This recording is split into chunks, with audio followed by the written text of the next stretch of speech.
여러분 안녕하십니까? 밀짚모자 아재폴입니다. 저는 암세포가 방광의 근육층을 뚫고 침범한 침윤성 방광암과 림프절로 전이된 전이암 진단을 2009년도에 받고 방광과 전립선을 바로 제거하는 수술을 담당 의사가 권유를 했었습니다.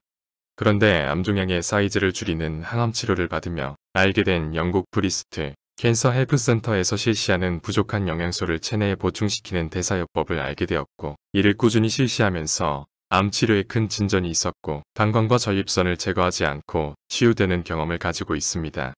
그래서 이 부분에 대해서 여러분들께 나눠보고자 합니다. 영국 브리스톨에 있는 브리스톨 캔서 헬프센터는 암 환자를 치료하는 방법 중에서 식사요법과 함께 암 환자에게 부족한 영양소를 가장 적합한 방법으로 투여해서 많은 말기암 환자들을 치료한 경험을 가지고 있는 자연치료요법 병원입니다. 이 병원에 대해서는 브렌트 키드만 영국 BBC 방송의 저널리스트가 저술한 식사요법과 대사요법으로 말기암 환자를 고치는 영국 브리스톨 병원의 기적이라는 제목의 책에서 암 환자로서의 본인의 경험과 병원에서 보고 느낀 점들을 잘 기록하고 있습니다. 브리스톨 암병원에서는 암과 싸우기 위한 식사의 4가지 원칙을 가지고 있습니다. 첫째, 신선한 야채, 과일, 곡류, 주스를 섭취한다. 둘째, 육류나 유제품은 전혀 먹지 않는다. 셋째, 가공식품도 전혀 먹지 않는다. 넷째, 먹는 것의 70%는 나의 것으로 먹는다. 이렇게 정한 원인은 환자의 몸에 좋은 영양을 공급해 줌으로써 종양의 파괴를 촉진시키는 데 있다고 합니다. 브리스톨 암센터를 처음으로 찾아올 때는 대부분의 환자들이 상태가 많이 악화되어 있는 환자들이라고 합니다. 그런데 나의 야채나 샐러드를 대량으로 먹게 하여 그 효과를 몸에 주려고 해도 식욕이 없는 환자를 당황하게만 할 수도 있다고 합니다. 목, 위, 장 등의 종양이 있는 환자는 이미 심한 비타민 결핍증에 걸려 있다고 보아야 합니다. 특별한 속도로 증식하는 암세포가 자기의 증식을 위해서 몸속의 비타민이나 미네랄을 전부 빼앗아서 소비하고 있기 때문입니다. 그러므로 환자의 육체는 충분한 영양소적인 치료도 가지지 않은 채 이미 진행해버린 암세포와 동거하고 있는 상태에 놓여 있습니다. 그래서 브리스톨 암병원에서는 식사를 통해서 항상 여러가지 종류의 비타민이나 미네랄을 보충하고 샐러드도 쉬운 흡수를 위해서 액체 주스로 만들어 마시게 하고 있습니다. 그렇게 하여도 암 환자가 음식을 통해서 충분한 비타민과 영양물질들을 섭취할 수 없기 때문에 브리스톨 암병원에서는 부족한 영양분을 영양보조제나 영양물질 등을 통해서 빠짐없이 섭취하도록 지도하고 있습니다. 다만 환자에 따라서 필요량이 다소 차이가 있기 때문에 환자들은 이 부분은 자신이 조절해야 한다고 합니다. 브리스톨 암병원에서 추천하고 사용하는 암 환자가 필수적으로 섭취해야 할 영양보조제 리스트와 하루에 복용하는 양을 기준으로 해서 저의 경우에는 제가 전문 약사분과 협의해서 어떤 영양요소를 얼마나 어떻게 복용했는지를 여러분과 공유함으로써 여러분의 암 치료에 도움이 되기를 바라는 마음에서 소개 올리고자 합니다. 첫째, 비타민C입니다. 비타민C의 효과는 T-임파구가 만들어지는 것을 촉진하고 세포 사이의 세멘트 조직을 강화시킵니다. 비타민C는 하루에 몇 번이고 나눠서 섭취하기도 하고 식사와 함께 섭취하기도 합니다. 하루에 최소 6000mg부터 60,000mg까지 섭취합니다. 저는 1000mg 정제 15알을 3번에 나누어 식사와 함께 섭취하였습니다. 둘째, 비타민 A입니다. 비타민 A는 비타민 B17이 종양 파괴 효과를 발휘하는데 큰 구원군 역할을 하게 됩니다. 비타민 A는 신선한 당근 주스에서 취할 수 있는데 당근 주스는 유기농 재배 당근을 사용해서 150ml 컵으로 하루에 4잔에서 6잔을 마십니다. 평균적으로 하루에 900cc가 필요량이라고 합니다. 양을 점점 늘려서 환자의 피부 색깔이나 손바닥이 노란색을 띨 정도가 되면 늘리는 것을 멈춘다고 합니다. 당근 주스는 비타민 A와 B를 섭취하는데 아주 좋습니다. 시중에 판매하는 비타민 A제는 체내에서 비타민 A로 바뀌는 베타카로틴제가 가장 좋습니다. 용량은 3만 IU를 1일 3회 섭취합니다. 셋째는 비타민 E입니다. 비타민 E는 파괴된 암 종양의 자리에 건강한 조직이 재생하도록 촉진하고 산화 방지를 위해 크게 도움이 됩니다.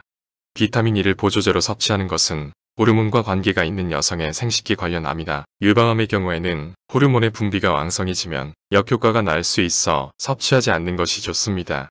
남성의 전립선 암의 경우는 그렇지는 않습니다. 400IU를 하루 3번씩 식사와 함께 섭취합니다.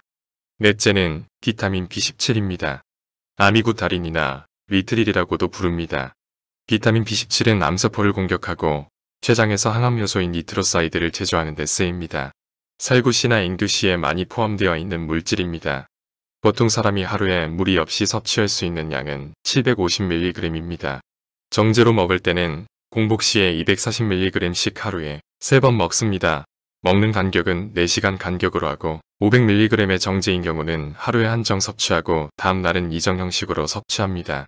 브리스톨 병원에서는 말기암 환자들에게 정맥주사로 주입합니다. 살구씨나 잉두씨로 섭취할 경우는 하루에 15알씩 3번, 즉 모두 45알을 4시간 간격으로 공복시에 먹도록 합니다. 다섯째는 췌장효소입니다. 췌장효소는 비타민 B17을 먹기 전에 먹어야 합니다.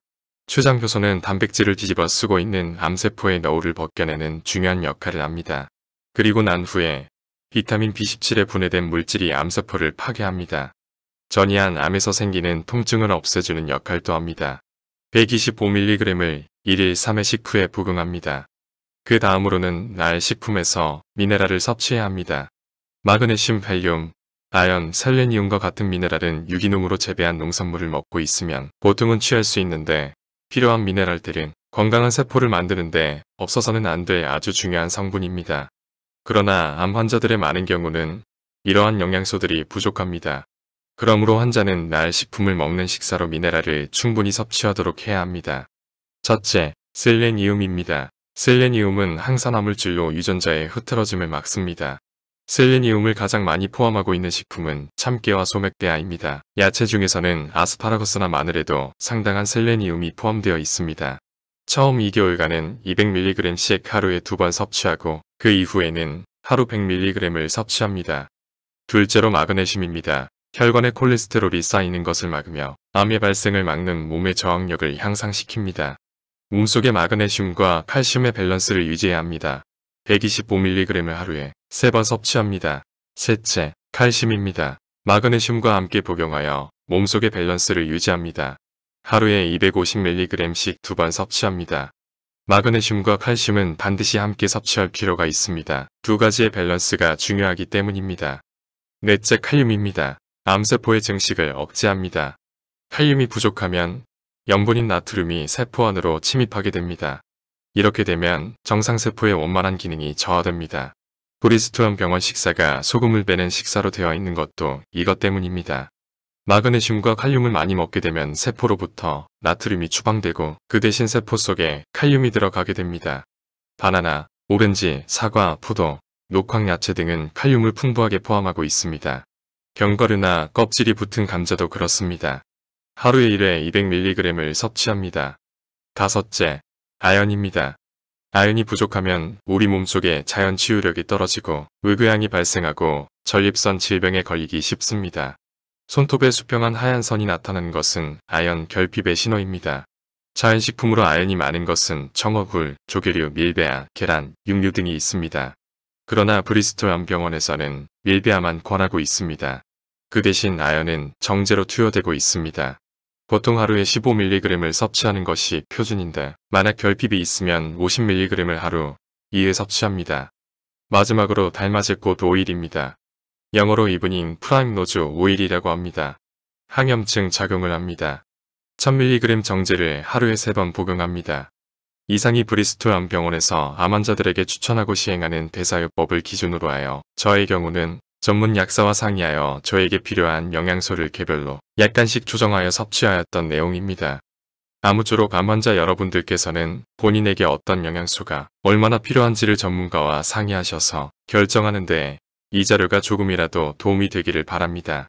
모든 분들께서 암과의 싸움에서 기죽지 마시고 승리하시기를 간절히 기원합니다. 시청해주셔서 감사합니다. 구독, 좋아요, 알림 설정 부탁드립니다. 감사합니다.